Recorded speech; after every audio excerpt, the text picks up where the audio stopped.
Welcome to Simplified UPSC by PPP, where we listen, learn, and grow together. Detailed lecture notes in English and Hindi, plus practice questions for prelims and mains, only on our Telegram channel. Link in description. Like and subscribe for more. श्रोताओं का स्वागत है simplified UPSC bye PPP में। आज हम NCERT भूगोल कक्षा 9 के अध्याय 6 पर गहराई से बात करेंगे। टॉपिक है जनसंख्या। हाँ, ये यूपीएससी के लिए खासकर जीएस पेपर 1 में भारतीय समाज और प्रीलिम्स के लिहाज से बहुत ही जरूरी टॉपिक है। हमारी चर्चा एनसीईआरटी टेक्स्ट पे आधारित होगी और हम कुछ पिछले सालों के यूपीएससी सवालों को भी देखेंगे। बिल्कुल, हमारा मकसद सिर्फ तथ्य जानना नहीं, बल्कि जनसंख्या से जुड़े जो कॉन्सेप्ट्स हैं उनकी गहरी समझ बनाना है, एक मजबूत वैचारिक आधार। हाँ, तो आज हम क्या क्या कवर करेंगे? करेक्ट। हम देखेंगे भारत की जनसंख्या का साइज, उसका वितरण, वो बढ़ती कैसे है, उसमें बदलाव कैसे आते हैं, और साथ ही जनसंख्या की विशेषता है, जैसे उम्र के हिसाब से बनावट, लिंगानुपात, साक्षरता, लोग क्या काम करते हैं, उनका स्वास्थ्य कैसा है। अच्छा, किशोर जनसंख्या और राष्ट्रीय जनसंख्या नीति 2000 इन पर भी बात होगी। हाँ, ये सब कवर होगा। तो चलिए शुरू करते हैं भारत की जनसंख्या की इस अहम पड़ताल को। तो सबसे पहले बात करते हैं जनसंख्या के आकार और वितरण की। हाँ, देखिए 2011 की जो जनगणना थी, हाँ, उसके हिसाब से भारत की जनसंख्या 121 करोड़ से ज्यादा थी, मतलब 1.21 बिलियन। बाप रे, 121 करोड़। ये दुनिया की आबादी का कितना हिस्सा हुआ? ये दुनिया की कुल आबादी का लगभग 17.5% है। 17.5%। और जमीन हमारे पास कितनी है? जमीन दुनिया की सिर्फ 2.4%, मतलब भारत का क्षेत्रफल है करीब 3.28 मिलियन वर्ग किलोमीटर। तो मतलब दुनिया की 17.5% आबादी दुनिया के 2.5% से भी कम जमीन पर रह रही है। बिल्कुल, ये आंकड़े सीधे सीधे दिखाते हैं कि भारत में जमीन पर जनसंख्या का दबाव कितना ज्यादा है। और ये दबाव भी शायद एक जैसा नहीं होगा पूरे देश में। नहीं, बिल्कुल नहीं।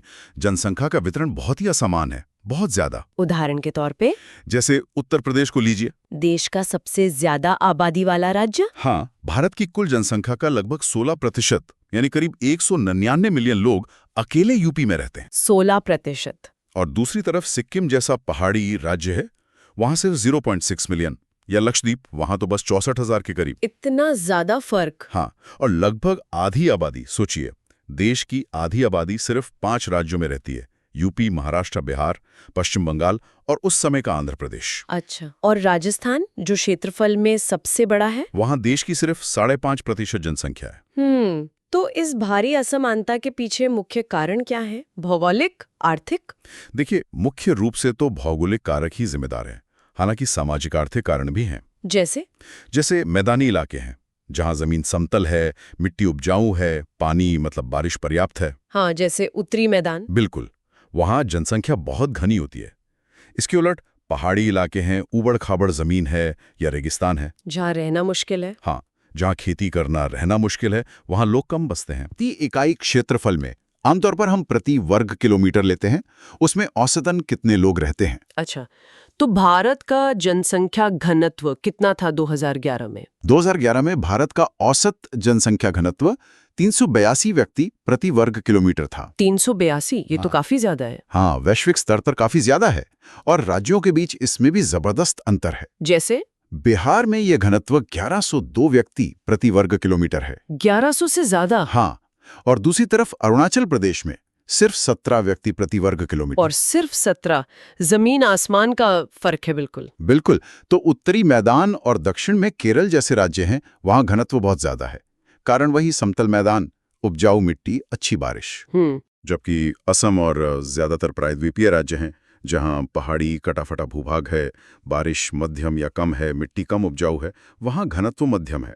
और पहाड़ी, चट्टानी, सूखे इलाकों में सबसे कम। सही। और यही असमान वितरण आगे चलकर क्षेत्रीय विकास में असमानता जैसे मुद्दों से जुड़ता है।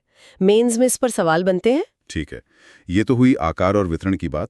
अब आते हैं कि जनसंख्या बढ़ती या बदलती कैसे है। हाँ, ये तो तय है कि स्थिर नहीं रहती। हाँ, जनसंख्या एक गतिशील चीज है, लगातार बदलती रहती है। तो इसकी संख्या, इसका वितरण, इसकी बनावट, इसमें बदलाव के पीछे कौन सी प्रक्रियाएं काम करती हैं? देखिए, जनसंख्या परिवर्तन की 3 मुख्य प्रक्रिया है, जन्म दर, मृत्यु दर और प्रवास। जन्म, मृत्यु और प्रवास। हाँ। ठीक है। और इनका असर पड़ता है जनसंख्या वृद्धि पर। तो जनसंख्या वृद्धि का मतलब क्या हुआ? जनसंख्या वृद्धि का मतलब है किसी खास समय में, मान लीजिए 10 साल में, किसी देश या इलाके के निवासियों की संख्या में कितना बदलाव आया। अच्छा, इसको दो तरह से देखते हैं। एक है निरपेक्ष वृद्धि, मतलब कुल कितनी संख्या बढ़ी, जैसे बाद की जनसंख्या से पिछली जनसंख्या घटा ली। और दूसरा है प्रतिशत प्रतिवर्ष वृद्धि, यानी हर साल जनसंख्या किस दर से बढ़ रही है, एनुअल ग्रोथ रेट। अच्छा, तो भारत में ये वृद्धि कैसी रही है? भारत की जनसंख्या 1951 में करीब 361 मिलियन थी, जो 2011 में बढ़कर 1210 मिलियन यानी 1.21 बिलियन हो गई। काफी तेज वृद्धि हुई है। हाँ, और अगर हम दर देखें तो 1951 से 1981 तक ये वार्षिक वृद्धि दर लगातार बढ़ रही थी। बहुत तेजी से आबादी बढ़ी इस दौरान। लेकिन 1981 के बाद? 1981 के बाद वृद्धि दर धीरे धीरे कम होने लगी। पर जैसा आपने पहले कहा, यहाँ एक पेच है। क्या? क्योंकि हमारी कुल आबादी इतनी ज्यादा है कि दर कम होने के बावजूद भी हर साल जुड़ने वाले लोगों की कुल संख्या अब भी बहुत ज्यादा है। हाँ, ये बात है, बेस इफेक्ट। बिल्कुल। जैसे 1990 के दशक में दर कम हो रही थी, फिर भी लगभग 182 मिलियन लोग जुड़े। बाप रे। तो ये हमारे संसाधनों पर, हमारे पर्यावरण पर लगातार एक बड़ा दबाव है। और यहीं पर वो गरीबी और जनसंख्या वृद्धि के बीच का जो जटिल रिश्ता है, उस पर यूपीएससी सवाल पूछता है। सही कहा। अच्छा, अब वो 3 प्रक्रियाएं जो आपने बताई, जन्म दर, मृत्यु दर, प्रवास, उन्हें थोड़ा और विस्तार से बताइए। हाँ, पहला है जन्म दर, बर्थ रेट। इसका मतलब है एक साल में प्रति 1000 लोगों पर कितने जीवित बच्चे पैदा हुए। ठीक है। भारत में जन्म दर हमेशा मृत्यु दर से ज्यादा रही है। हालांकि 1981 के बाद इसमें भी गिरावट आई है। और दूसरा है मृत्यु दर, डेथ रेट। ये है एक साल में प्रति 1000 लोगों पर कितनी मौतें हुई। अच्छा। भारत की जनसंख्या वृद्धि का एक मुख्य कारण मृत्यु दर में आई तेज गिरावट रही है। स्वास्थ्य सुविधाओं में सुधार हुआ, बीमारियां काबू में आईं। तो मौतें कम हुई? हाँ। और तीसरा है प्रवास, माइग्रेशन, यानी लोगों का एक जगह से दूसरी जगह जाना। ये देश के अंदर भी हो सकता है और बाहर भी? हाँ, ये आंतरिक हो सकता है, मतलब देश के अंदर ही, एक राज्य से दूसरे राज्य या गांव से शहर, या फिर अंतर्राष्ट्रीय, मतलब देशों के बीच। अंतर्राष्ट्रीय प्रवास तो जनसंख्या का कुल आकार बदलता है, पर भारत में शायद आंतरिक प्रवास ज्यादा होता है। हाँ, आंतरिक प्रवास बहुत होता है। ये कुल आबादी को तो नहीं बदलता, पर उसके वितरण पर जबरदस्त असर डालता है, खासकर गांव से शहरों की ओर पलायन। बिल्कुल। इसके पीछे पुश और पुल फैक्टर काम करते हैं। अच्छा, पुश और पुल फैक्टर्स ये क्या है?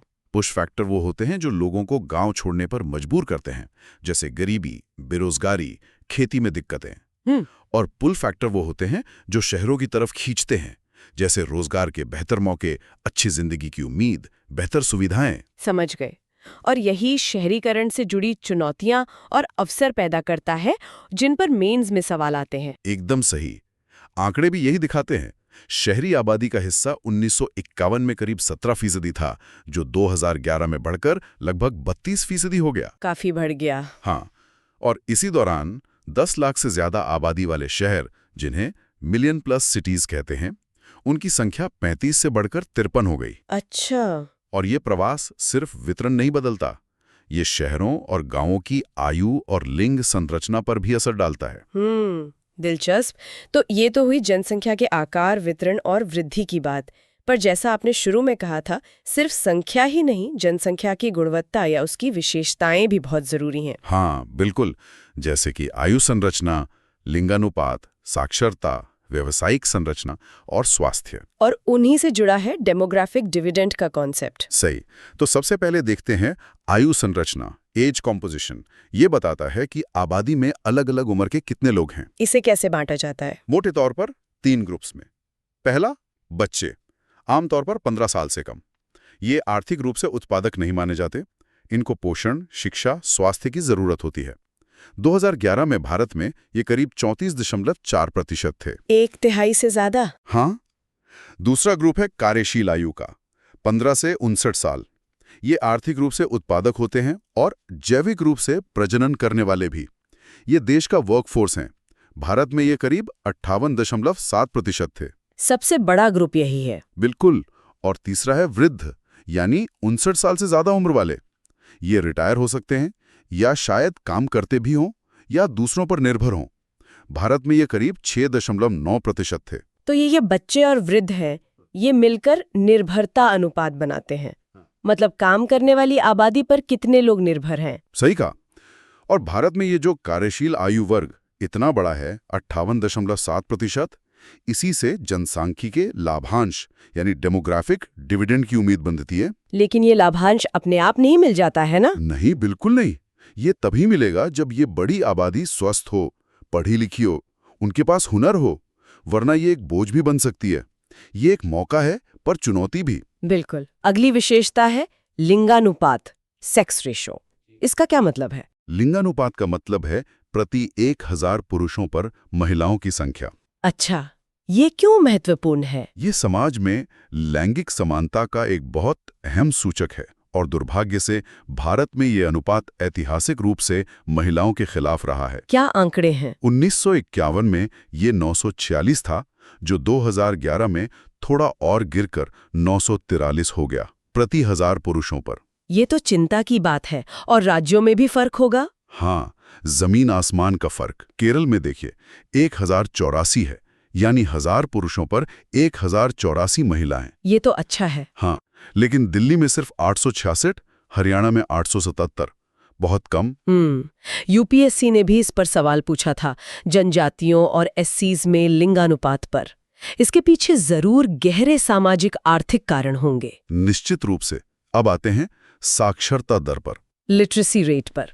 साक्षर किसे माना जाता है? हाँ, इसकी परिभाषा क्या है? 2011 की जनगणना के अनुसार 7 साल या उससे ज्यादा उम्र का कोई भी व्यक्ति जो किसी भी भाषा को समझ के साथ पढ़ और लिख सकता है, उसे साक्षर माना जाता है। अच्छा, समझ के साथ पढ़ना और लिखना।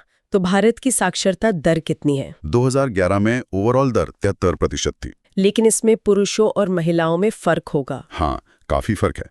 पुरुषों की दर 80.9% थी, जबकि महिलाओं की सिर्फ 64.6%। ओह, ये अंतर तो बहुत ज्यादा है। साक्षरता तो विकास के लिए इतनी जरूरी है। ये लैंगिक अंतर चिंता का विषय है। बिल्कुल। आगे है व्यावसायिक संरचना, ऑक्यूपेशनल स्ट्रक्चर। इसका क्या मतलब है? मतलब लोग क्या काम करते हैं। हाँ, काम करने वाली आबादी किस तरह के व्यवसायों में लगी है। इसको 3 श्रेणियों में बांटा जाता है। कौन कौन सी? पहली है प्राथमिक गतिविधियां, जैसे खेती, पशुपालन, जंगल से जुड़े काम, मछली पकड़ना, खनन। ठीक। दूसरी है द्वितीयक, यानी मैन्युफैक्चरिंग इंडस्ट्रीज, बिल्डिंग बनाना, निर्माण कार्य।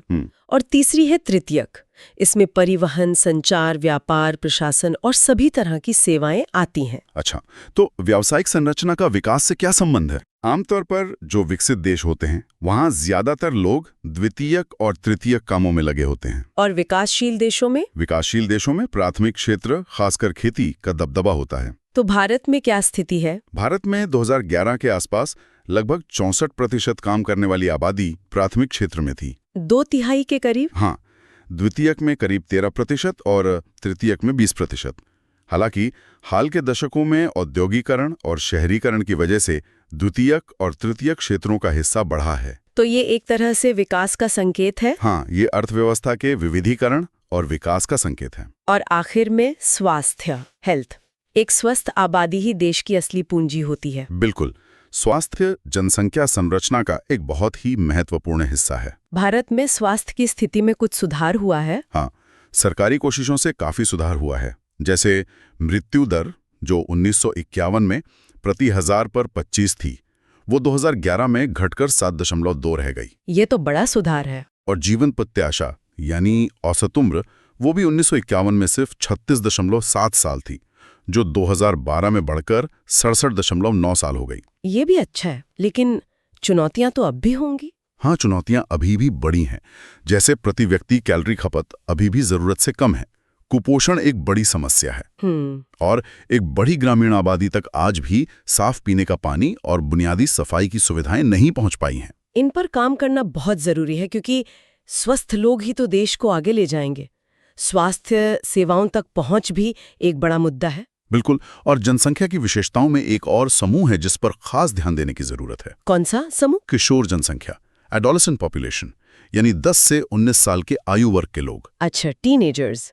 ये कितने हैं भारत में? ये भारत की कुल आबादी का लगभग 5वां हिस्सा है, 20% के करीब। बाप रे, इतना बड़ा हिस्सा! ये तो हमारे भविष्य के लिए सबसे महत्वपूर्ण संसाधन हुए। हाँ बिल्कुल, लेकिन इनकी जरूरतें भी खास होती हैं और समस्याएं भी। जैसे? पोषण की जरूरतें इनके बच्चों और बड़ों से ज्यादा होती हैं, लेकिन भारत में खासकर लड़कियों में पोषण की कमी आम है। उससे क्या होता है? रक्ताल्पता यानी एनीमिया और विकास में रुकावट जैसी समस्याएं होती हैं। इसके अलावा उन्हें सही शिक्षा, स्वास्थ्य सेवाएं और एक सुरक्षित माहौल चाहिए। यानी विकास की प्रक्रिया में इनकी इन खास जरूरतों पर ध्यान देना बहुत जरूरी है। इनको जागरूक बनाना, अवसर देना, ये सब भविष्य के लिए निवेश है। एकदम सही। और इन्हीं सब जनसंख्या से जुड़ी चुनौतियों से निपटने के लिए सरकार नीतियां बनाती है। हाँ, जैसे परिवार नियोजन कार्यक्रम, वो तो काफी पहले शुरू हो गया था। हाँ, 1952 में ही भारत ने एक व्यापक परिवार नियोजन कार्यक्रम शुरू किया था, परिवार के आकार को सीमित रखकर स्वास्थ्य और कल्याण को बेहतर बनाने के लिए। और इसी कड़ी में एक अहम नीति आई थी, राष्ट्रीय जनसंख्या नीति 2000। इसके मुख्य उद्देश्य क्या थे? एनपीपी 2000 ने एक पूरा नीतिगत ढांचा दिया। इसके कुछ मुख्य लक्ष्य थे: 14 साल तक के बच्चों के लिए मुफ्त और अनिवार्य स्कूली शिक्षा, शिशु मृत्यु दर को प्रति 1000 जीवित जन्मों पर 30 से कम करना, अच्छा, सभी टीका निवारणीय रोगों के खिलाफ बच्चों का यूनिवर्सल टीकाकरण, ठीक है, लड़कियों की शादी में देरी को बढ़ावा देना और परिवार कल्याण को लोगों पर केंद्रित कार्यक्रम बनाना। क्या इसमें किशोरों के लिए कुछ खास था? हाँ बिल्कुल।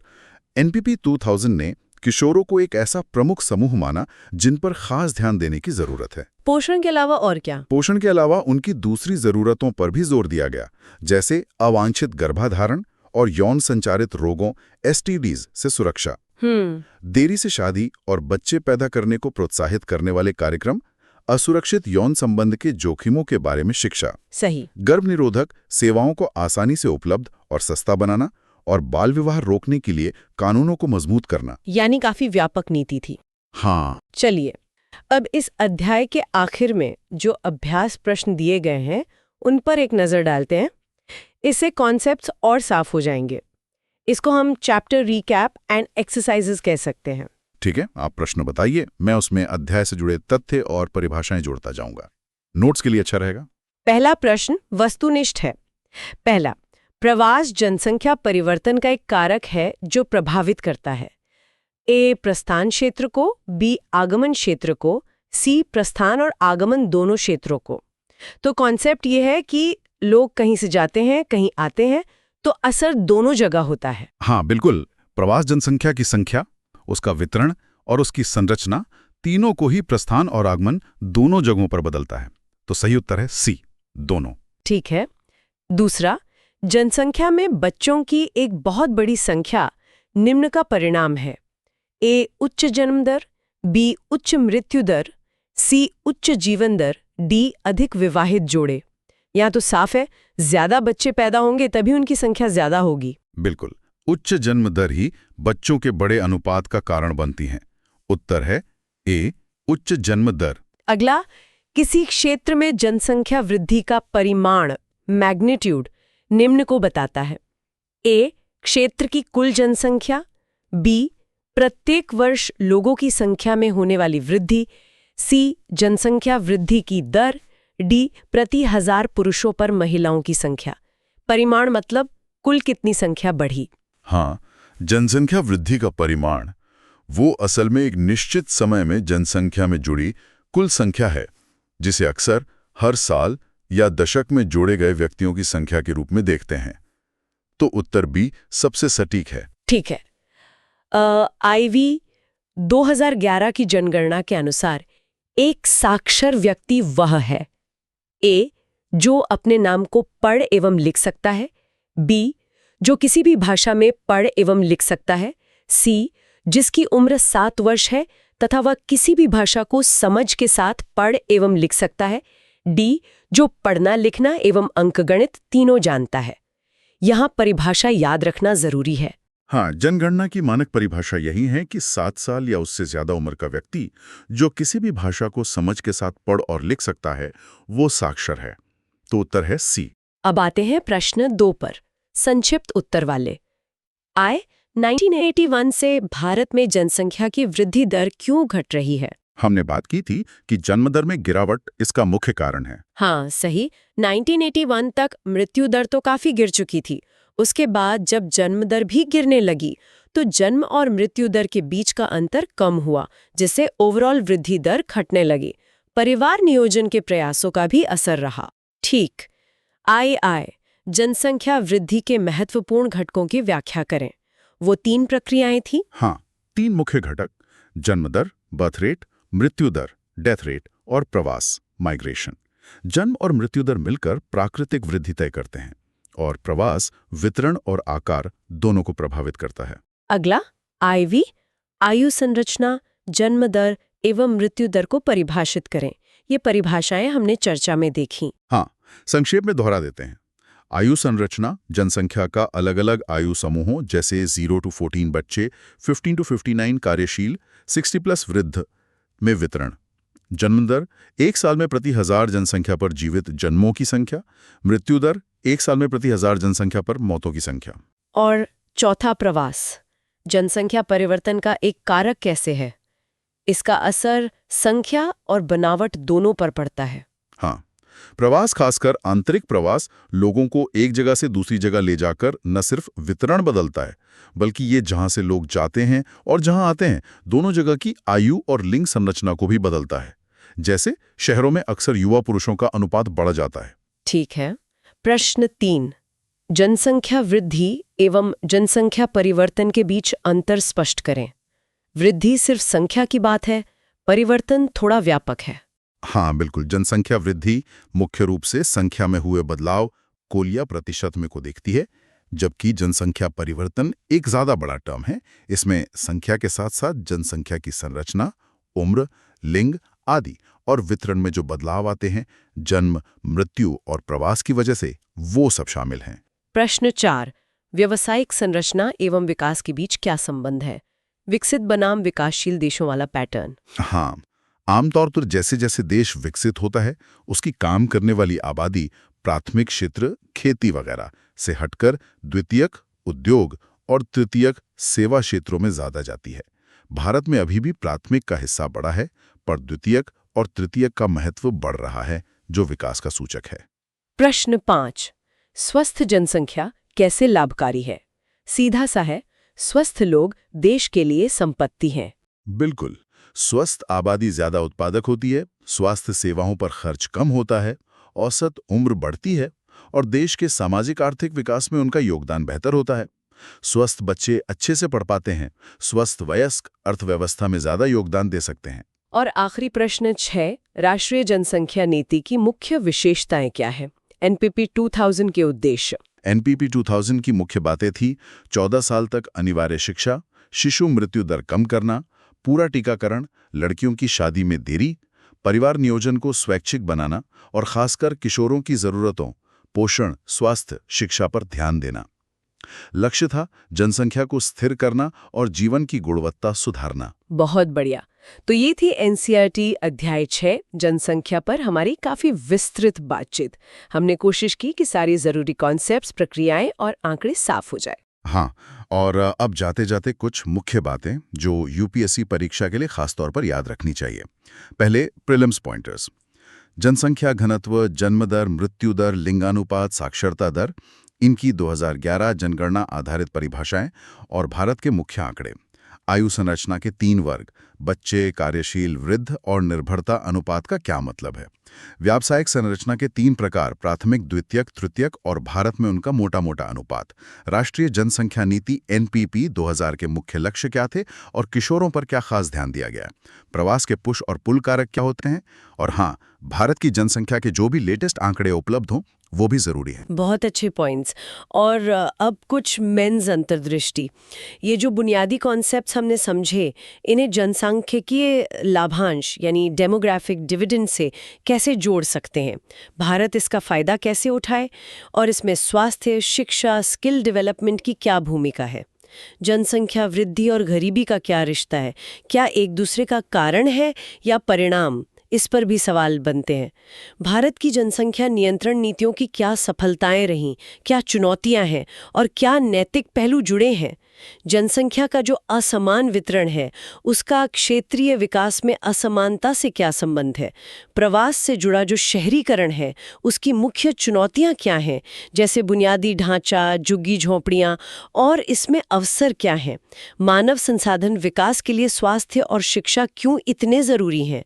और लिंगानुपात में जो असमानता है उसके समाज और अर्थव्यवस्था पर क्या बुरे असर पड़ते हैं? ये कुछ सोचने वाले बिंदु हैं और श्रोताओं के लिए भी एक विचारणीय प्रश्न छोड़ जाते हैं। हाँ, जरूर।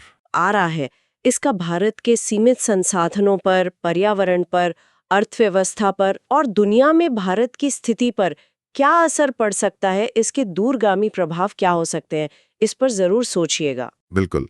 अगली बार फिर मिलेंगे एक नए विषय के गहन विश्लेषण के साथ। धन्यवाद। धन्यवाद। Thanks for watching. Follow us on Telegram and Instagram. Don't forget to like, share, and subscribe.